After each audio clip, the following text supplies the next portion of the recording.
सरकार सॉलिड अपनी नाकामी को छुपा रही है। सफलता कैसे मानेंगे? ये सफलता कैसे? 10 वर्षों की सारी परीक्षाएं का रद्द होना ये सफलता नहीं विफलता है। और मैं वर्तमान सरकार के साथ जो सरकारें थी, मैं एक सरकार की बात नहीं कर रहा हूं, तमाम सरकारों की ये विफलता है कि आप एक परीक्षा को ठीक से कंडक्ट नहीं करा पा रहे। कंडक्ट खाक करिएगा, अपना बेटा को नौकरी दिलाना है, अपना बेटी को दिलाना है, अपना बहनोई को दिलाना है, अपना साले साहब को दिलाना है, तो क्या मतलब सरकार चलाइएगा। इसलिए कभी कभी ख्याल आता है कि वैराग्य, जिनकी सोच वैराग्य हो गई है, ऐसे लोगों को अब राजनीति और ब्यूरोक्रेट्स में आना होगा। लेकिन सवाल यह भी है कि जो वैराग्य हो गए और फिर गृहस्थ के बारे में सोच पाएंगे कि नहीं सोच पाएंगे। बड़ा कंफ्यूजन है भैया। चूंकि मैं एक दार्शनिक हूं, मैं एक पीएचडी का छात्र हूं, मैं शमशान में 2 घंटा बैठता हूं, इसीलिए मैं सोच रहा हूं कि अब ऐसा लग रहा है कि जो लोग वैराग्य, जिनमें एक वैराग्य उत्पन्न हो गया है, क्योंकि गृहस्थ की जो सोचेंगे, उसको बेटा प्यारा है, बेटी प्यारा है, साली प्यारा है, जीजा प्यारा है, साला प्यारा है, बहनोई प्यारा है, तो सीट तो खरीदेगा ही, बेचेगा ही। किस पे आरोप नहीं लगा है? किस 2000 में झारखंड बनने से और उसके बाद जो 2002 या 3 जब जेपीएससी का गठन हुआ, 2008 के आसपास जेएसएससी का गठन हुआ, उसके बाद से तमाम जो परीक्षाएं कंडक्ट करवाई गई, कौन सा नेता, कौन सा मंत्री अछूता है? अरे नेता मंत्री को तो जो हम लोग जानते हैं, चूंकि हम लोग वोट देते हैं इसलिए। आईएएस आईपीएस के बारे में मालूम है? आईएएस आईपीएस के बारे में मालूम है? नहीं मालूम है ना, उसके बारे में तो चर्चा ही नहीं होता है। इस राज्य में कितने आईएएस आईपीएस अपने रिलेटिव को जेपीएससी पास करवाए होंगे, पीजीटी की परीक्षा पास करवाए होंगे, बड़ी परीक्षा है। अब वो चौकीदार हवलदार की परीक्षा तो पास वो कराएंगे नहीं, आईएएस आईपीएस है। चूंकि नेताओं को हम जानते हैं, चूंकि वो हमारे दरवाजे पे आते हैं, हमसे वो वोट मांगते हैं, हमसे वो वोट मांगते हैं, इसलिए नेताओं के बारे में हम जानते हैं। वो अगर बदमाशी करता है तो चर्चा गांव में होता है, लेकिन आईएएस बदमाशी करता है तो इसका चर्चा हुआ है गांव में? कोई आईपीएस बदमाशी किया, इसका चर्चा गांव में हुआ है? नहीं हुआ है। इस बार के जेपीएससी में कई आईएएस आईपीएस चर्चा है, अभी मैं कंफर्मेशन नहीं कर रहा हूं। कई आईपीएस उनके रिलेटिव्स परीक्षा पास किए थे प्रीलिम्स को, ऐसा चर्चा है। मैं एक छोटा सा उदाहरण देता हूं, बोकारो का। मैं डंके की चोट पे कहता हूं, उस समय मैं विधायक नहीं था, मैंने संसद का चुनाव भी नहीं लड़ा था। बोकारो के एक डीसी थे और उनकी पत्नी वेदांता में जाकर 1 लाख से सैलरी में काम करती थी। 1 लाख की सैलरी, फ्री पॉकेट मिलता होगा तो अब डीसी है, डिप्टी कमिश्नर ऑफ बोकारो।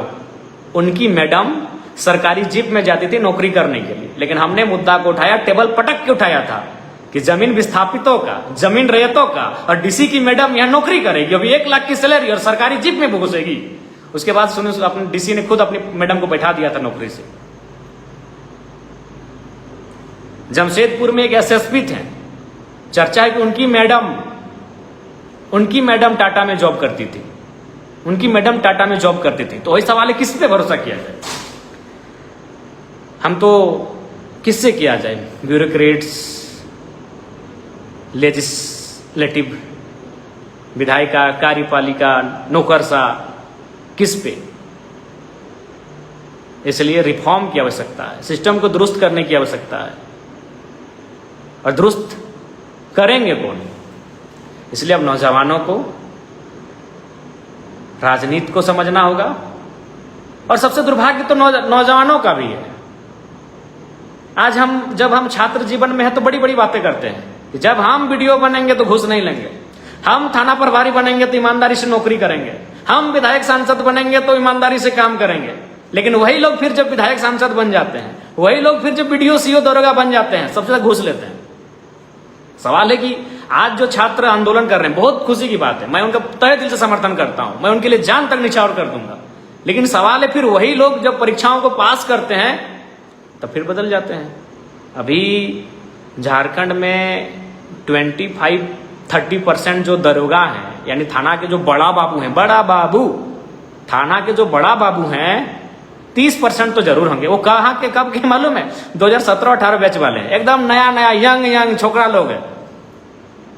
जाहिर सी बात है, 2017-18 यानी 2015-16 में जब वो नौकरी नहीं करते थे, शायद वो भी यही बात मंचों में या फिर अगर कहीं कोई कार्यक्रम होता था 15 अगस्त का, 26 जनवरी का, शायद सोचते थे कि हम जब बनेंगे बड़ा बाबू ईमानदारी से काम करेंगे। लेकिन उन 30-35% में हमें लगता है कि अगर 100 लोग अगर बड़ा बाबू बने हैं तो शायद 5 को ईमानदार होगा, 95 लोग फिर वही रास्ता चुन लिया है। बीडीओ सीओ कहाँ के हैं? झारखंड के हैं। फिर वही रास्ता वो चुन चुके हैं, वही कमीशन। और विधायक हैं तो हमको मालूम है कमीशन कहाँ कहाँ से आता है, हम बता देंगे आपको, जिनके बारे में आपको जानना है। अगर आप किसी पदाधिकारी को जानते हैं, किसी बड़ा बाबू को जानते हैं, किसी BDO CO को जानते हैं,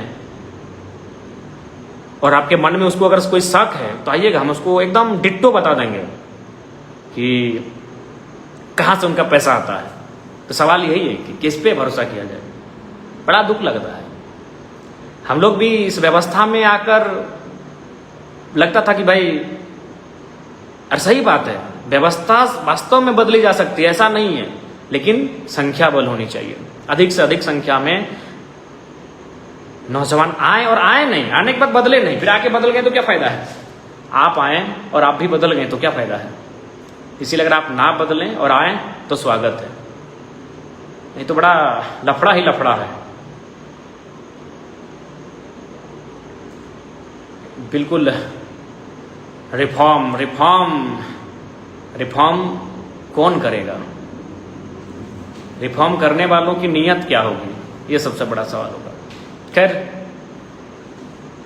हेमंत सोरेन जी अपनी पीठ थपथपा रहे हैं कि उन्होंने एग्जामों को रद्द करके अपनी एक सफलता का अनुभव कर रहे हैं, लेकिन मेरे लिए सफलता के साथ साथ इसमें विफलता है, विफलता ज़्यादा है।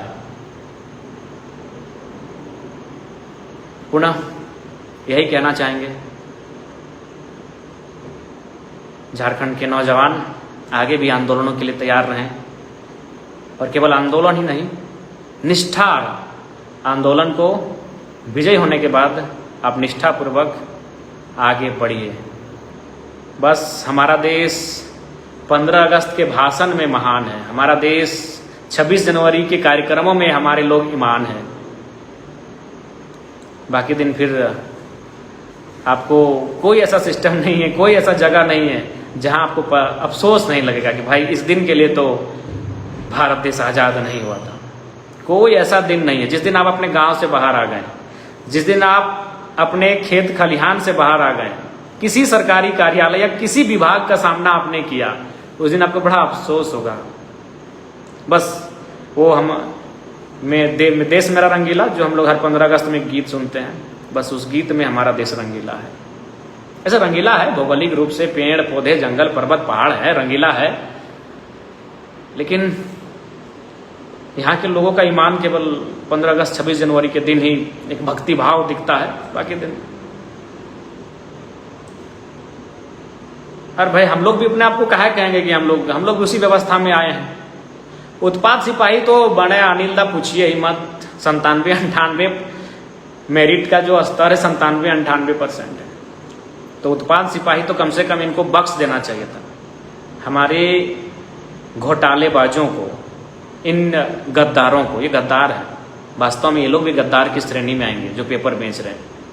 ये आतंकवाद से भी बुरे लोग हैं, इनको कम से कम उत्पाद सिपाही वाला मैटर छोड़ देना चाहिए था। इसलिए छोड़ देना चाहिए तो उसमें 18 से 19 बच्चों की जान चली गई थी दौड़ते दौड़ते।